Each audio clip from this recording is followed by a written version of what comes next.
ঢাকা।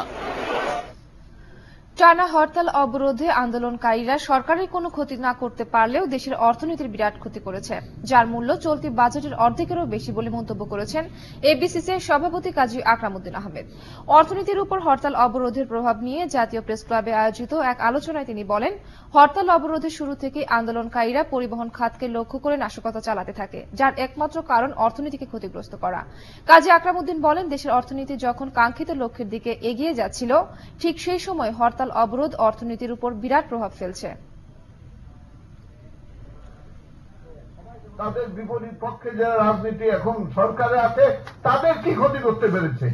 এই ভাই ৭৫ দিনে ৭০ দিনে কি ক্ষতি তাদের করতে পেরেছে? কোনো ক্ষতিরই তো কোনো দেখি না টিভিকে। কিন্তু আমাদের তো ক্ষতি হয়ে গেছে অর্থনীতি, এবং যে ক্ষতির পরিমাণ, আমি শুধু একটা কথাই বলবো যে এই ক্ষতির পরিমাণ যা আজ পর্যন্ত হয়েছে তা আমাদের মূল বাজেটের অর্ধেকের বেশি ক্ষতি হয়েছে।